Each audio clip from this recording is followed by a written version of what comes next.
Welcome to the Sweepstakes College Baseball Podcast, where we talk everything college baseball from the past week, and it was a busy one with the conference tournaments all concluding. Most conferences had them, some didn't, but for the majority of teams, they were involved in that. And then we had our regional selection show, so all regionals are now announced. We'll be going through all those, giving our previews and predictions. But before jumping in, we're going to give a little shout out to D3 Birmingham Southern, who made the College World Series, the D3 College World Series, of course, while their school is officially being shut down for good on May 31st. So maybe by the time you see this, that has already happened, but they'll be playing, hopefully, still in the D3 College World Series. Super impressive run to do that while everything's really up in turmoil for players and the whole staff there.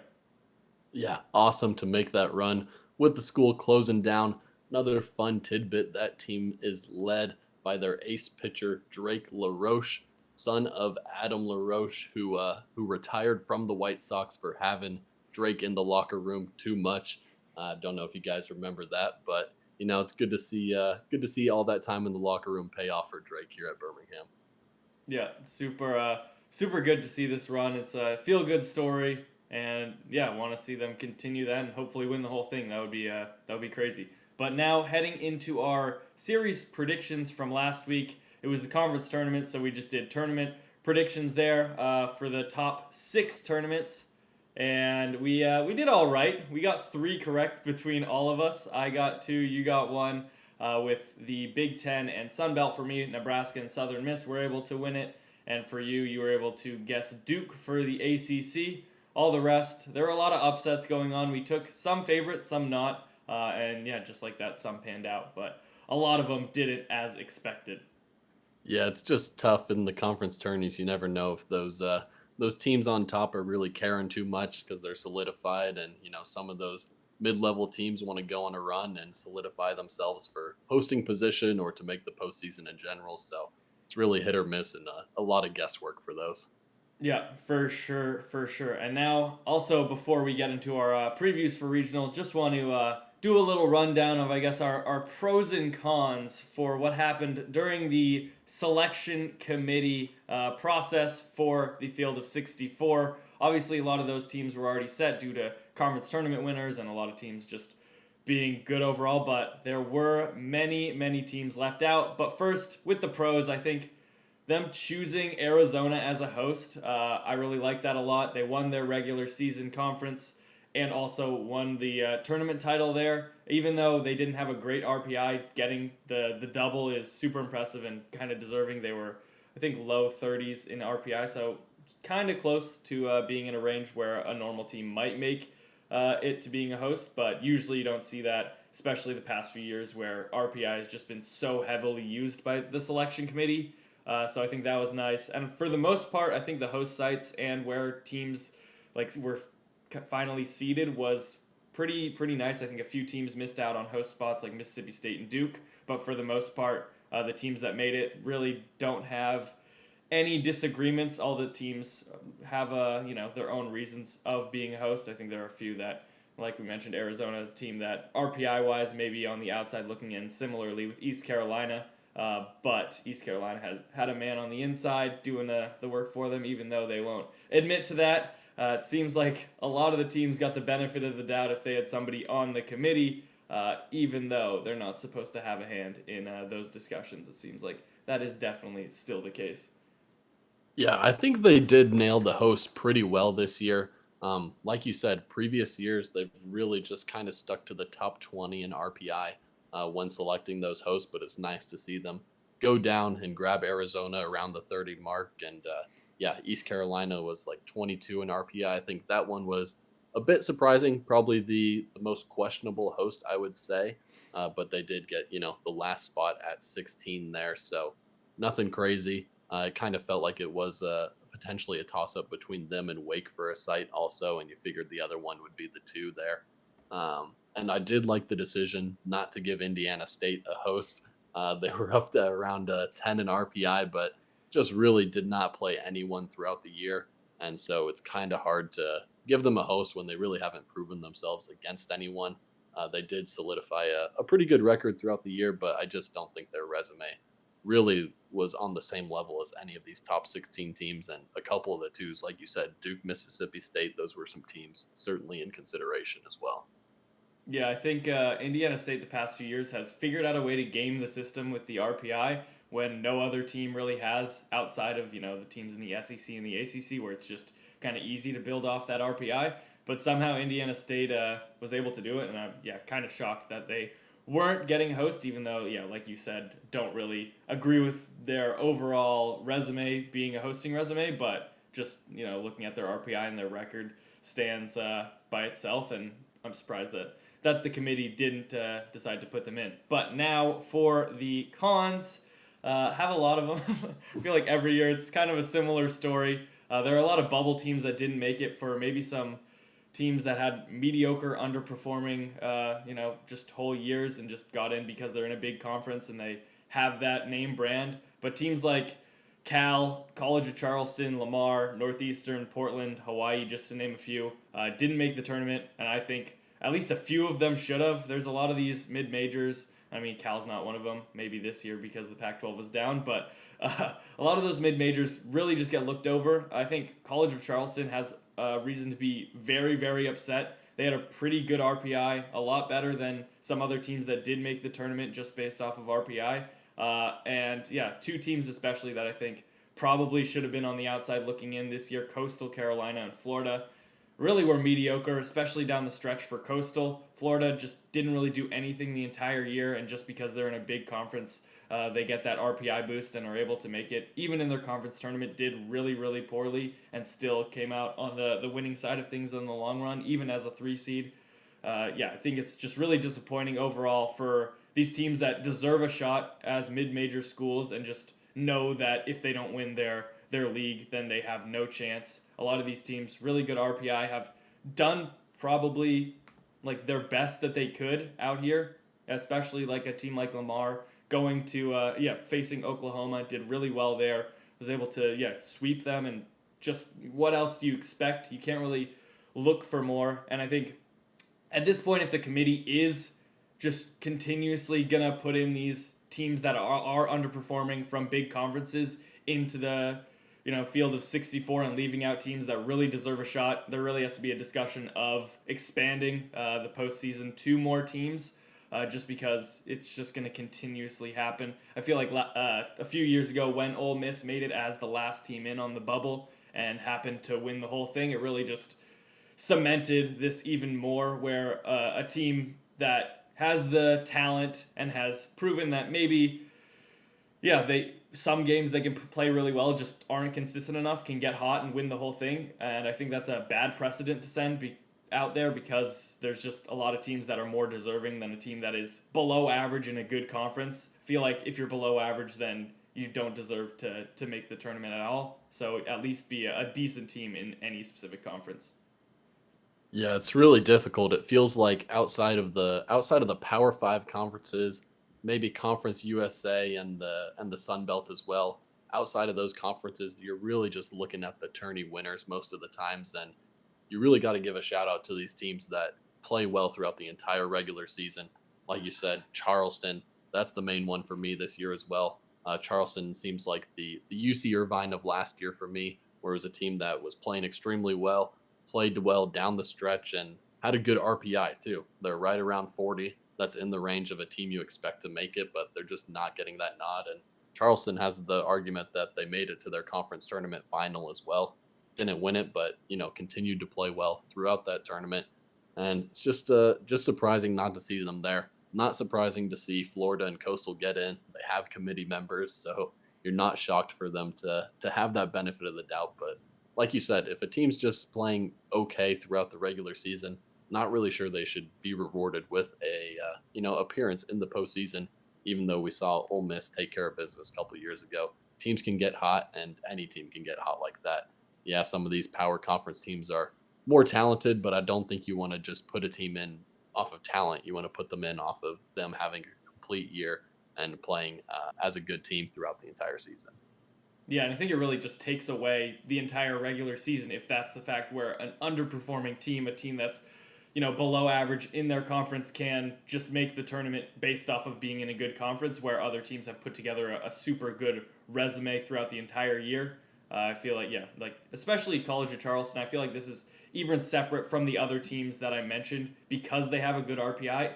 If you're looking at RPI, which I feel like the committee just does based off of what we've seen in the past, then College of Charleston is in 100% of the time. It's ridiculous that they're the one exception for a mid major to not make it. It's ridiculous when other they're better than teams that are in a better conference in RPI wise at least. So yeah, for them especially, there's reason to be extremely frustrated. I feel like Cal and Hawaii also have similar things where they were extremely hot down the stretch. If you look at any other metric that kind of includes that kind of thing where it has how you're playing recently more weighted heavily, then Cal and Hawaii are by far in as well. But it just seems like it's picking and choosing the teams that are name brands, and if they're not, you're kind of out of luck here. And it's really disappointing, but I guess that'll be it for the rant section, unless you have anything more to add. No, I think it's overall just really a lack of consistency from the committee. And, that's why you see some really good applications of their, subjectiveness and sometimes some really bad applications. But I think people really just want some consistency across the board so they know what they need to do throughout the year in order to make it. Because right now it's really a toss up if you're on the bubble. Yeah, definitely. All right, and now we're going to get into our regional previews and predictions, starting with the number one overall seed going to the Knoxville Regional. We have number one Tennessee hosting Northern Kentucky, Southern Miss, and Indiana. Feel like just off the bat, this is Tennessee's regional to lose. That's expected as the number one overall seed. The only other team that I mean, I think Southern Miss and Indiana are both pretty decent competition, but Tennessee, as of recent, has separated themselves completely from the rest of the pack. They're the most consistent team down the stretch. Out of the top teams, a lot of the other ones struggled, and Tennessee just did not waver. So they're now one of the best offenses and one of the best pitching staffs. They close the gap to a lot of other teams pitching-wise. And so, yeah, this Tennessee team is super scary, and they should be able to run through this regional. Even though Southern Miss and Indiana are pretty good, that I feel like winner side matchup is going to be very important. If Tennessee is able to become 2-0, it's wraps, I think. Yeah, I would agree. I don't think you're going to beat Tennessee two times in a row at the end of that regional. And like you said, Southern Miss, Indiana, decent teams, but this isn't the Southern Miss from the last 2 years. That was, a team that was hosting and one of the best teams in the country. They had a lot of elite pitchers on that staff, and this isn't quite that team. Still a pretty good pitching staff, actually, but not quite on that level. And Tennessee has just been playing incredibly well, and I think it bodes well that they just performed extremely well in the SEC tournament. Obviously, won the whole thing. I think that's really nice to know. Get those reps in of playing a different team every day. It really is a different setting than the regular season where you're playing a team three times in a row. It's a lot different playing a new team every day. And so to be able to handle that situation and handle some really tough competition in the SEC, I think that's a good outlook for them heading into the postseason. Yeah, I think Southern Miss, they started the season out pretty slow. People kind of look past them. They're definitely not a team to look past at this point. They turned things on late, and yeah, I feel like this is not an easy regional for a one seed. There have definitely been easier regionals, and there are this year as well. So for Tennessee to get Southern Miss and Indiana, two very capable teams, is not the best luck, but they should be able to make the winner side matchup pretty easily facing Northern Kentucky. But you never know how these things go. But Tennessee definitely has a very good chance of making it to supers. Yep, I would agree. I'm definitely just gonna take Tennessee in this one. Hard to really look past them. Capable teams, but Tennessee really has just separated themselves as the best team right now. Yep, for sure. And now going to the Greenville Regional with number 16 East Carolina hosting Evansville, Wake Forest, and VCU. I think this is a super interesting regional, but also seems like just a two-horse race. We have ECU and Wake Forest. Most people may be somewhat surprised that ECU is hosting, but like we mentioned, man in the committee definitely helps out there, and then getting one of the toughest, if not the toughest, two seed in Wake Forest, team that is number 9 in RPI, I think. So for them to not be hosting, maybe a little bit of a surprise, but they're putting a team that, or in a regional that is definitely winnable for them, even though East Carolina has a very, very good home fan base. I feel like, yeah, it very much is East Carolina versus Wake Forest here. And I feel it also just completely depends on two things. If Chase Burns doesn't pitch the first game, if they're able to hold him back another day to the winner's side, hopefully, and if Trey Savage is able to come back for regionals off of his injury. He had that partially collapsed lung, so if he can pitch, they'll probably wait on him another day as well. And if we can get that Savage Chase Burns matchup, that'll be electric. And yeah, that might be the most exciting matchup of regionals if that is able to pan out. Yeah, I think that would be the best pitching matchup in the country, one of the best pitching matchups of the year in the entire season. Really looking forward to that if it pans out. Like you said, I do think this regional is just a two headed monster here with East Carolina and Wake. I will give the nod to East Carolina. Hopefully, Trey Savage is able to make it back. If so, I think that bodes well for them. This Wake team has just been inconsistent the whole year, and they played very well in the ACC tourney. Made the semifinals, and they just looked like they were playing well and kind of clicking for another time in the year. But we haven't seen that carry over week to week many times, and so I don't really want to pick them to go on the road in a really hostile environment and one of the more underrated atmospheres in college baseball at East Carolina. And so I think that's a tough one, and I'll stick with the home team there again. Yeah, I'm gonna also stick with ECU, but I think it just completely depends off if they can get Trey Savage back. We've seen them last week; they really struggled without him. So yeah, if they get him back, then I'm definitely taking ECU. But if not, I feel like Wake Forest might be able to snag this one from them. But now headed to the Kentucky Regional, where number 2 overall seed Kentucky has Western Michigan, Indiana State, and Illinois. I feel like for this regional, Indiana State has probably got to feel like they got completely screwed. Even if they're not a host, you don't expect to be put it in the number 2 overall seed. They have the 10 RPI, and that's just a little bit ridiculous. After they probably thought that they were a lock to host and to be put in a situation like that, definitely not great. But yeah, they're getting one of the toughest teams in the nation there in Kentucky, and Illinois is also a team not to look past. This is, I feel like, a really good regional for Kentucky. Since they only have to face one of those teams, most likely they'll be able to win that first matchup there against Western Michigan. And Indiana State and Illinois might just beat each other up, and Kentucky just has that style of play where it'll be really, really good at home, and I feel like they're definitely the team to beat here. Yeah, Indiana State got completely screwed with this draw. They get the 2 seed in the first place, and then they're matched up with the Big Ten regular season champ in Illinois. So that's a tough draw there as well. A couple Midwestern teams in this regional here, and I do think it's just a pretty large skill gap up to Kentucky. Indiana State has an overall resume that the wins and losses compares with Kentucky. Actually, more wins on the year than Kentucky, but I think Kentucky's just overall much more talented team. And like I said before, the SEC tourney didn't bode well for them in that one. But I think Kentucky's play style fits to tournament gameplay.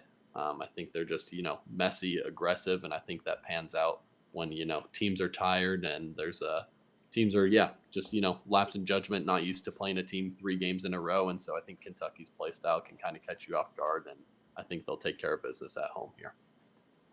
Yep. Cool, we agree there. And now headed to the team or the regional that will face them in the Supers, we have Corvallis with number 15 overall seed Oregon State with Tulane, UC Irvine, and Nichols. This also seems like a 2-horse race, just like the East Carolina regional. Feels like Oregon State and UC Irvine are those 2 teams that are pretty far, separated from the other 2. Tulane and Nichols might still be formidable. They both won their conference tourneys, so they're definitely hot. But they have a lot of a gap to close to compete with Oregon State and UC Irvine.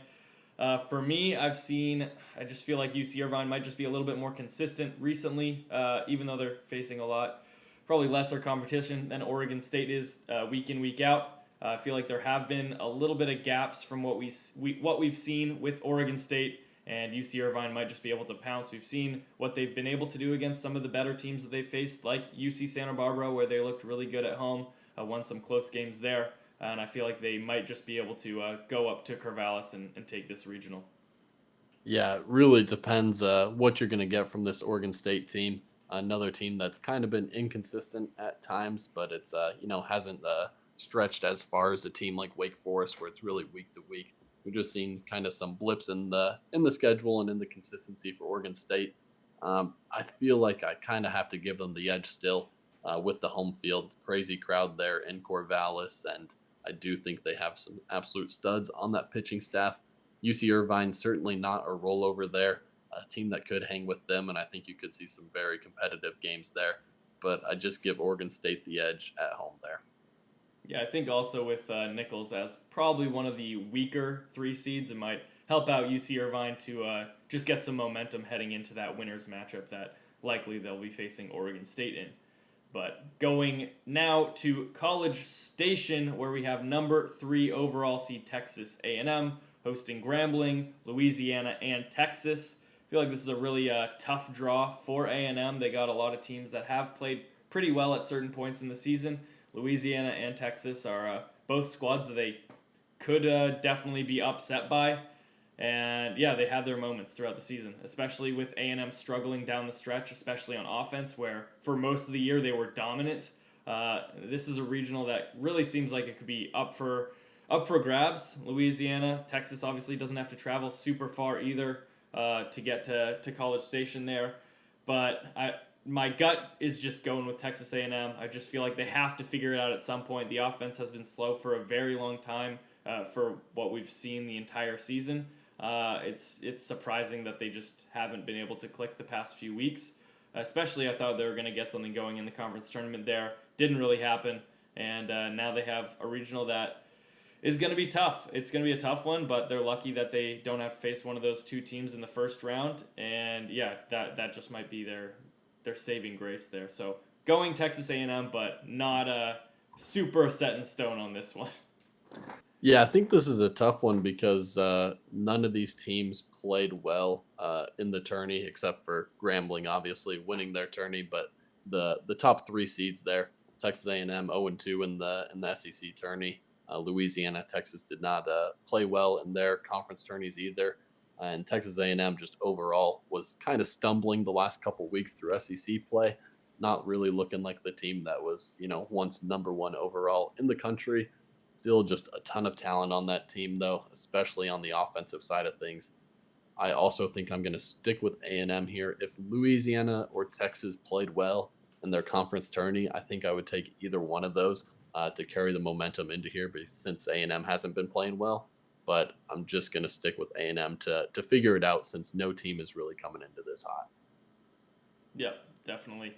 And now to the regional that will be matched up with them in supers, we have Santa Barbara, where number 14 overall seed UC Santa Barbara is hosting Fresno State, San Diego, and Oregon.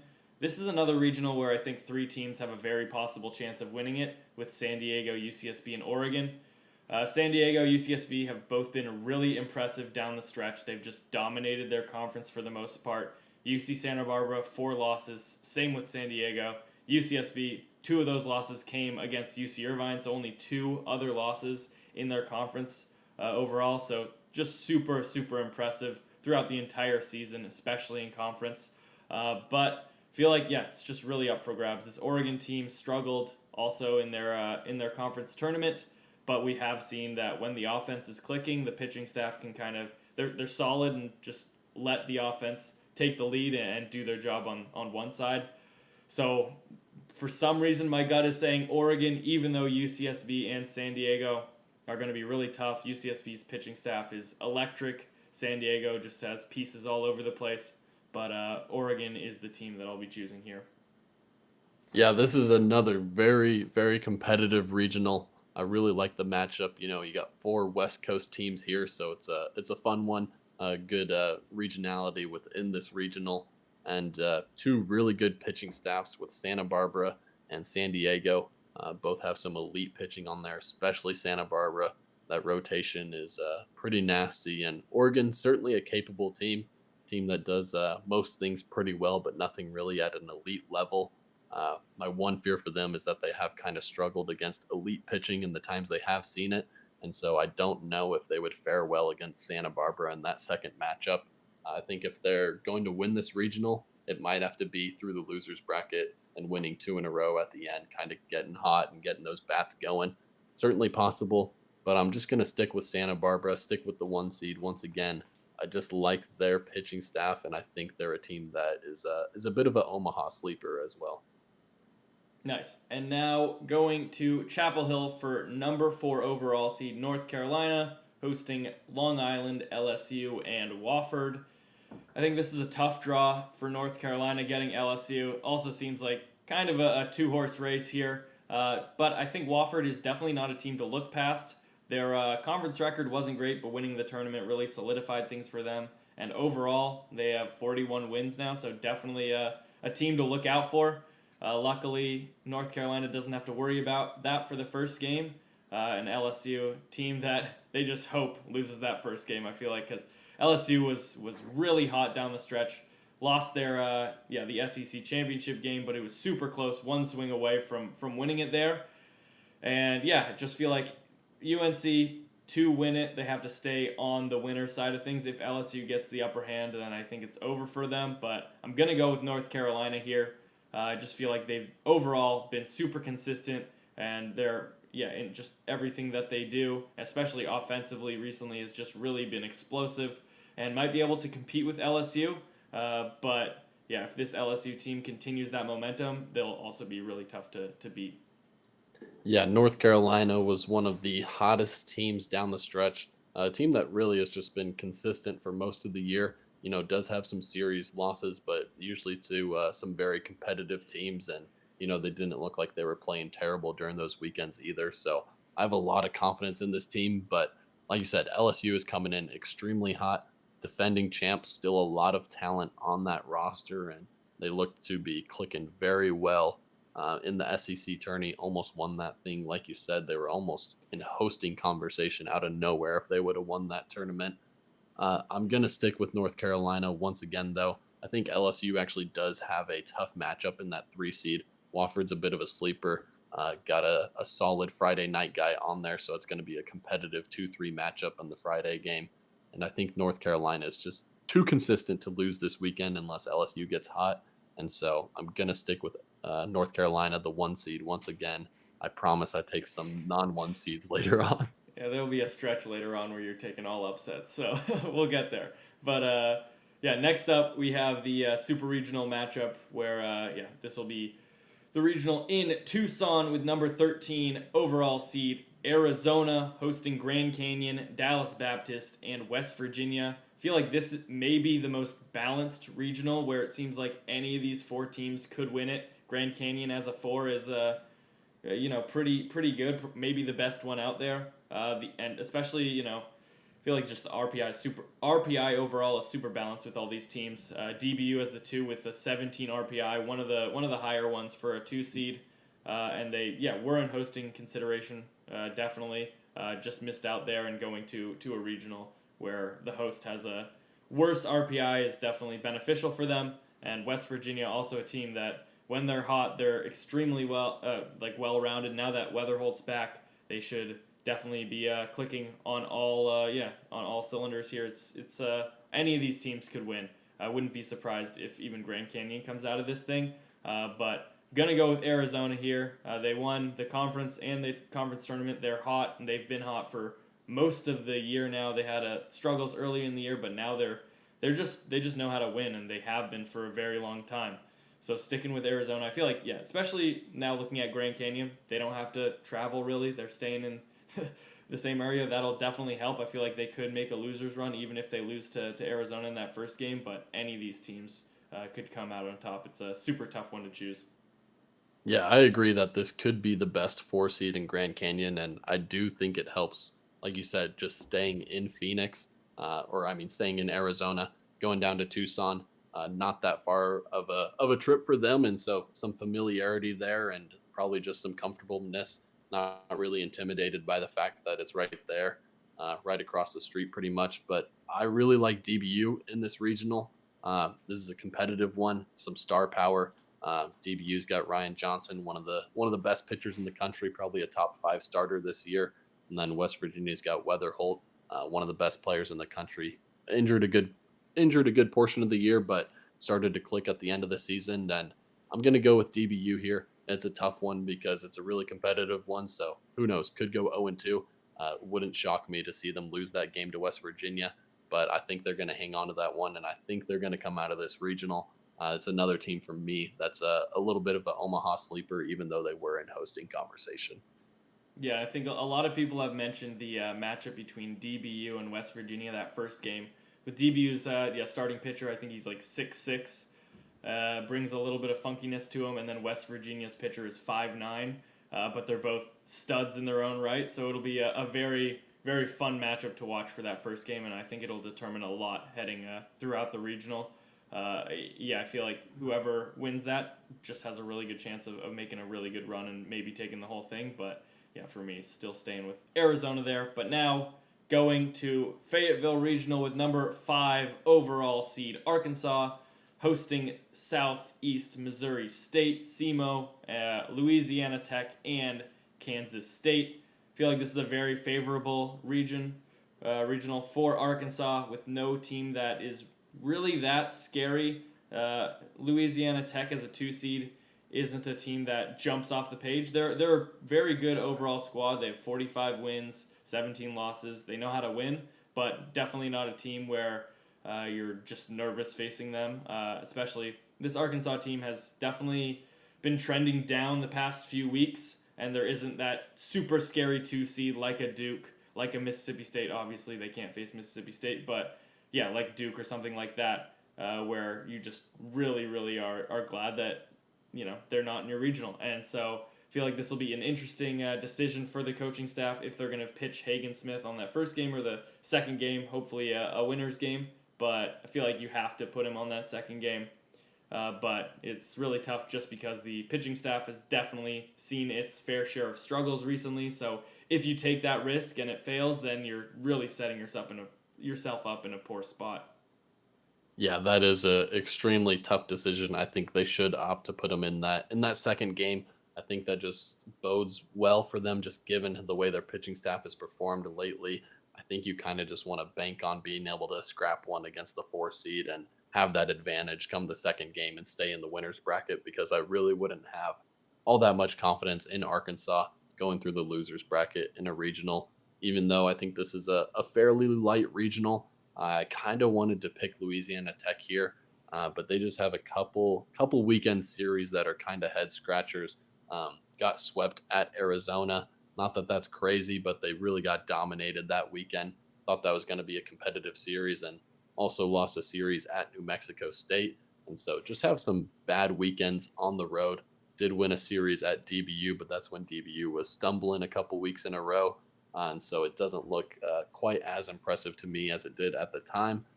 Just going to stick with Arkansas at home here. I think the pitching staff is just going to be able to do enough. I mean, we say they struggled at the end of the year, but they're still by far the number 1 pitching staff in the country. Not really close in that regard. And they have the best pitcher in the country in Hagen Smith. So just going to bank on them to be able to produce enough runs and take care of this thing. Nice. And now we'll jump to the Charlottesville Regional, where number 12 overall seed Virginia hosts Penn, Mississippi State, and St. John's. This seems like a regional that is a 2-horse race, Virginia and Mississippi State, with one of the weaker 4 seeds and 3 seeds. Mississippi State should be really happy with this. Maybe they are upset about missing out on hosting, but getting the spot where you're facing St. John's in the first round. Definitely an optimistic outlook for them. I feel like this is set up for that winners matchup to be Mississippi State and Virginia, which should be very, very exciting to watch, which with Virginia's offense and Mississippi State pitching and offense has looked really, really good overall. Definitely be a highlight matchup. I think I'm going to take Mississippi State here. I just think recently they've been playing really well, and we mentioned it the past few weeks. For some reason, it just seems like Virginia, they're a really good team. Just for some reason, something's off for me. I don't know why. It just doesn't seem like they're as good as maybe their record and where they're seated is. And for some reason, yeah, that it just turns me off a little bit. And I'm gonna be going with Mississippi State here. Yeah, yeah. Like you said, we've said it previous times. Virginia, very good, has the overall record to back it up, but I just don't think it quite has the it factor that some of their good teams the previous years has had. Just not quite as convinced by it. And Mississippi State has been playing well. It's like you said, I think it's a two-team regional here between Virginia, Mississippi State, and kind of a clash in styles. Mississippi State top 10 in a lot of pitching metrics. Virginia top 10 in pretty much every offensive metric. And so, bit of a clash there. Mississippi State does have some talent on the offensive side of things, but Dakota Jordan has really been struggling recently. And so he's going to need to get things going if they're going to, make a deep run throughout this postseason. The one thing they do have going for them on the offensive end is a lot of clutch hitting late in games. They've had some incredible walk-offs lately, and they just seem to be one of those teams that kind of has that it factor and just a will to win any sort of game. I'm also going to go with Mississippi State here. Just I think it just comes down to it factor for me. Mississippi State is one of those teams that has it, and I don't really see that with Virginia. Yep, for sure. And now going to the Clemson Regional, where number 6 overall seed Clemson hosts High Point, Vanderbilt, and Coastal Carolina. Even though just looking at their RPI for the teams in the regional, maybe it looks like one of the tougher ones. I just think this is a very good regional for Clemson, considering their struggles in their pitching staff. I feel like getting Vanderbilt and Coastal Carolina is pretty lucky for them. Vanderbilt, a team that has struggled a lot of the year. I feel like, especially if Clemson saw this regional maybe a week ago, they would be extremely excited. Vanderbilt got a little bit hot over the SEC tournament, was able to rack up some wins there, but getting a Vanderbilt team that has struggled for a lot of the year and looked like a team that might not even make the tournament, for that to be the 2 seed, and Coastal Carolina, a team that I personally think shouldn't have made the tournament since their struggles down the stretch. As the 3 seed, I feel like Clemson's got to be super super excited. High Point is a not terrible 4, but definitely a team that they should be able to handle there. And yeah, I feel like Clemson, it's just set up for their offense to put up some really really good numbers and should just be able to out hit Vanderbilt and Coastal Carolina. Even though Coastal has a decent offense, they just have been struggling in pretty much every way the past month or so. So it's tough to know if they'll get hot. If they do, then they definitely have a chance to challenge that Clemson team because they have struggles on their pitching staff. But yeah, I think it's hard to look past Clemson here. Yeah, I think this is a pretty tough regional, but I think it's a good matchup for Clemson. I don't think Vanderbilt can really hang on the offensive side of things. Don't think they'll be able to put up the amount of runs that Clemson will be able to. Clemson just loves winning those messy, high scoring games. I think that kind of fits into Coastal's play style. Another high production offense, but they just haven't really looked super consistent throughout the year. We'll see if they're able to put a run together. Head coach is retiring after this year. We'll see if they're able to give them one more run to Omaha. But I don't think they quite are going to be able to do it against Clemson. For me, I think it's going to be Clemson Coastal in that regional final, and I think Clemson will be able to just do enough to be able to hang on to it.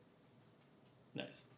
All right, next up we have the Stillwater Regional, where number 11 overall seed Oklahoma State hosts Niagara, Nebraska, and Florida. This also is one of probably the most balanced regionals out there. A lot of really really tough competition in this. Even the 4 seed Niagara has looked very very impressive in conference, only having 4 losses. So really no team to look past here. Even not considering Florida, my opinion of where Florida should be, it's a tough team to get as the 3 seed for sure, just because of their talent that they have on the squad. If they're able to put things together, it is very scary for Nebraska and Oklahoma State here. So yeah, I mean, it's tough. It's a tough pull for Oklahoma State. A lot of people are saying that this may be the toughest regional, that or maybe Tucson. Those are the two that really just seems like any team could win this. Niagara definitely on the outside looking in here. But feel like that matchup between Nebraska and Florida, that first game is going to be super, super crucial for how things turn out. I feel like if Florida loses, there isn't a chance of them coming back here. But if they're able to win that first game, definitely have a chance to make a run, which is very scary. It'll be interesting to see how they pitch or when they pitch Caglione. If they decide to pitch him earlier or later, really depends. Sometimes he's electric, other times not so much. So it just depends on who you're getting that day. But yeah, I'm gonna go with Nebraska here. I think they're just gonna be able to beat Florida that first game, and once that happens, Florida will be a dead duck.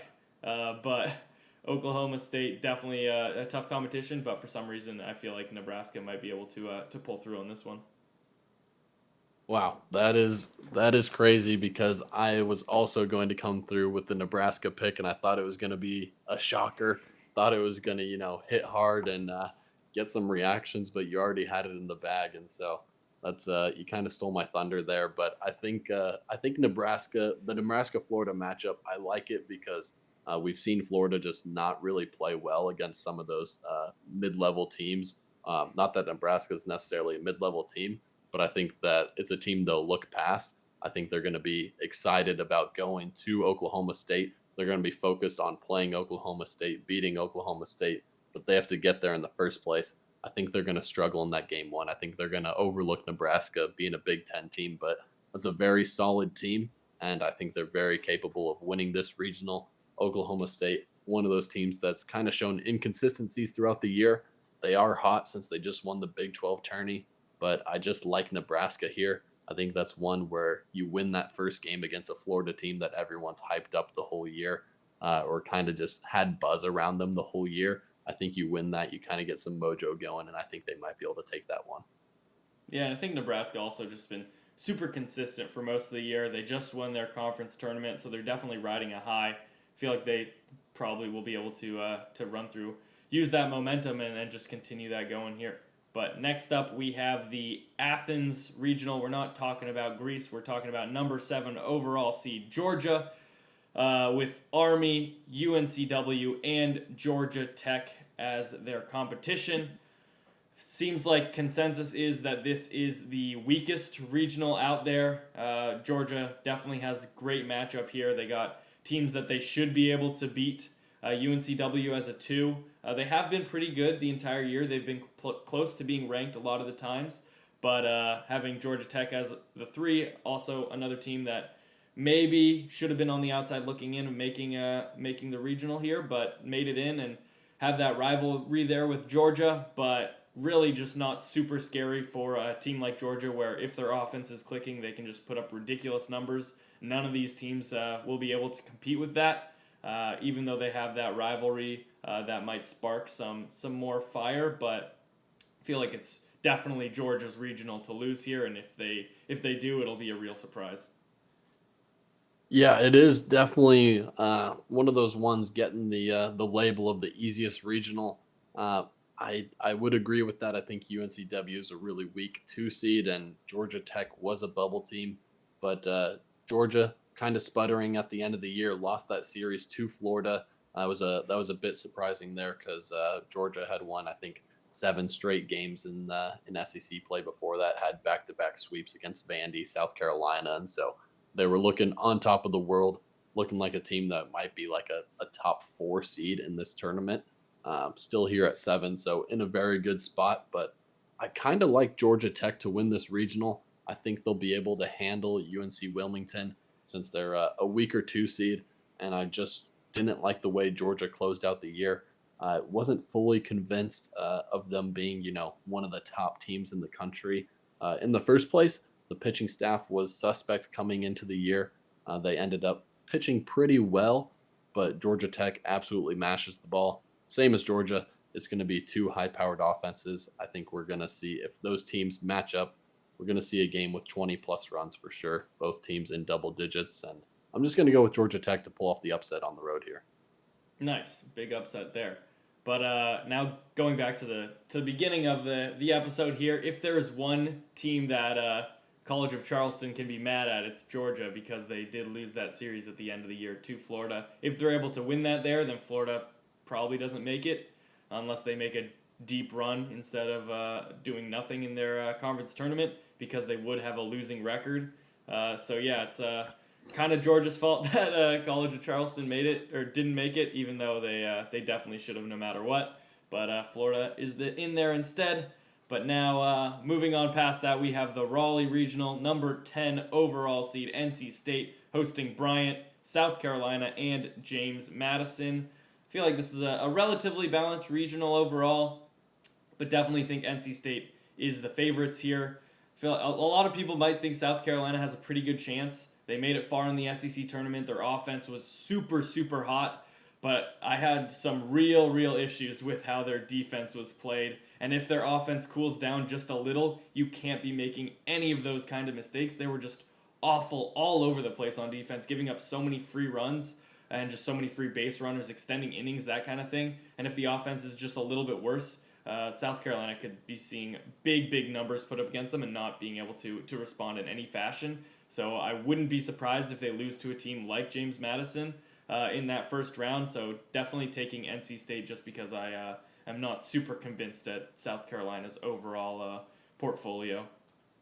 Yeah, NC State is just a dangerous one seed, just given the way they've played against those top contenders in the ACC. Really, just handled business against the other elite teams in the conference. I think they by far have the least wins of all the hosts, sitting there at 33 total wins. I think the next lowest is like 37 or 38. Most of these teams are over 40 wins, but NC State sitting pretty as the number 10 seed, and I do think South Carolina is suspect, like you said. They were making a good run through that SEC tournament, but lost a heartbreaker to LSU, and you can pin a lot of it on that defense, just absolutely throwing the game away. And I mean, we kind of see that in the SEC at times. A lot of teams just not playing great defense, relying on elite strikeout pitching and offense to put up runs. Not really clean on the defensive side of things. And JMU is a pretty solid 3 seed there. I think James Madison could pull off that upset against South Carolina.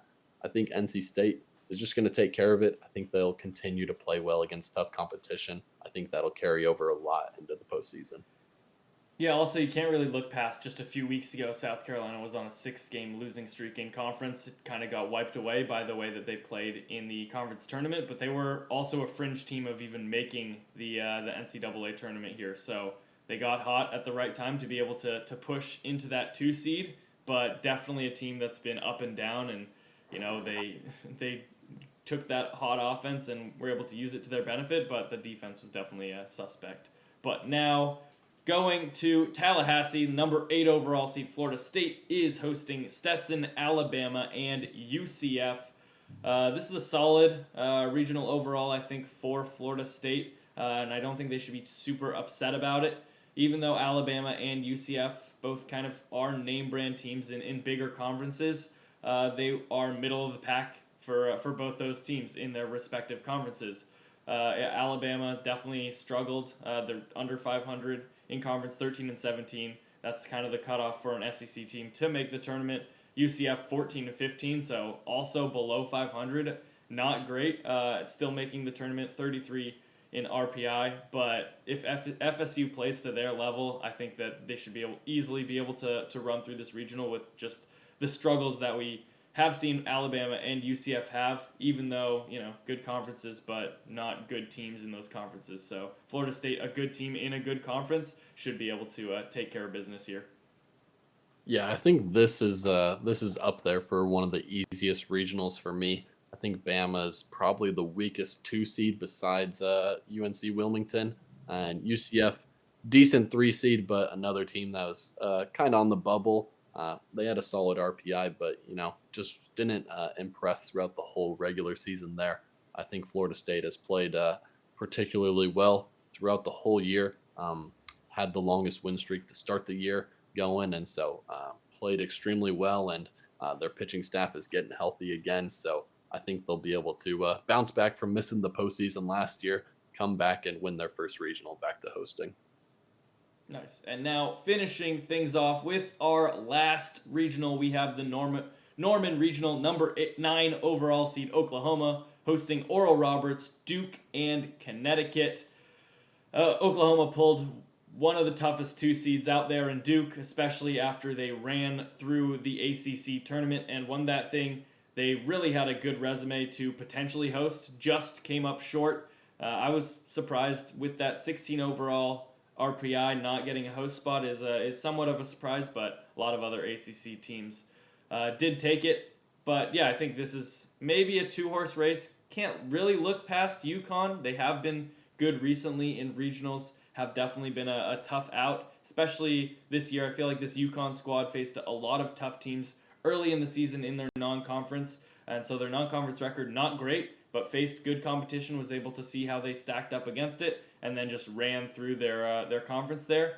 I don't think Oral Roberts will have the same magic run as they did last year. They lost a lot of their big pieces there, but they could make it competitive with Oklahoma. We'll have to see there. But I do think I feel like it's between Oklahoma and Duke. But for me, I'm going to take Duke here. Just think that they're, especially now, they looked extremely hot. Looks like maybe their pitching might start to be figuring things out, especially that bullpen that was supposed to be one of the best in the nation. The offense has looked really good the entire year. And yeah, right now they're clicking on pretty much every aspect of their game. And I feel like Duke definitely has a really good chance of taking this regional. Yeah, I think there's buzz as Duke being the best two seed throughout these regionals and being a very popular upset pick, but it's for a reason. I honestly think they're just the pure favorites to win this regional. Sports books would agree there, having Duke as the favorite to win this one. And I think it's just with good reason. Won that ACC tournament. They played well throughout most of the year, really. Don't want to overlook UConn as this three seed. Like you said, I do think that's a dangerous team there. Not one to overlook. You can't get ahead of yourself just looking at Oklahoma, assuming you win that first game. But I think Duke takes this regional. Just not really sold on Oklahoma. They really did just demolish the Big 12 through the end of the year there. Almost won the regular season and conference tourney. But the Big 12 was down this year, so it's less impressive than it would have been, past couple years. And I think Duke is just really just a better overall team.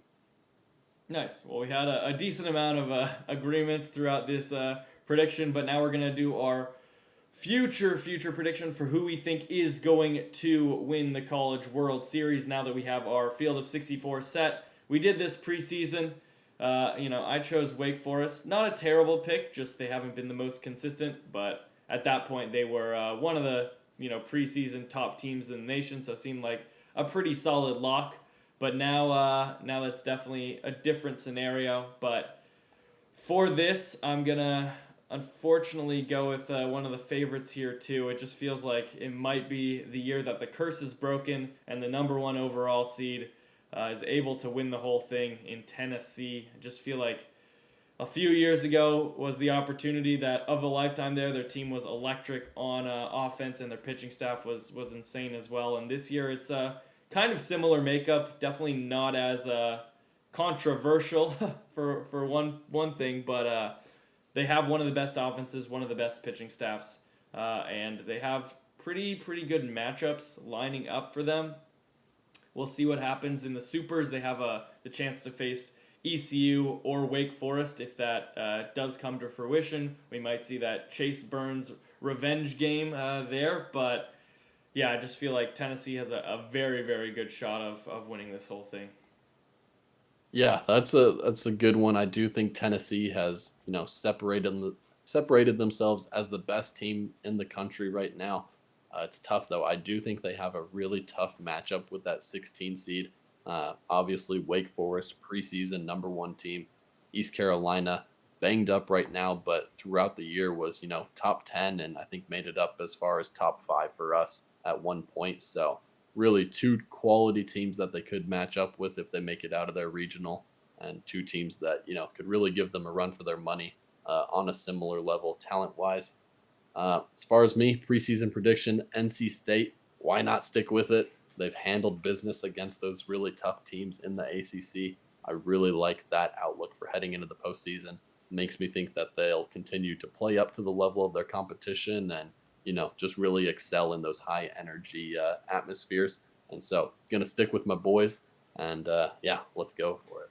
Yeah, well, I mean, it'll be a revenge for what happened in 2021 there. So good. It would be good to see that. It would be a great story. I have them actually making the finals as well. Tennessee versus NC State filled out that bracket, and that was just the final result. At least as of now. Might do some tinkering later on, but yeah, that will conclude that for this episode of the Sweepstakes College Baseball Podcast. Getting through the regional preview and prediction. After this, we got a lot of college baseball to watch with regionals coming up this weekend, and then heading up to Supers should be super exciting. We'll have a lot of content planned for that. And until next time, see ya.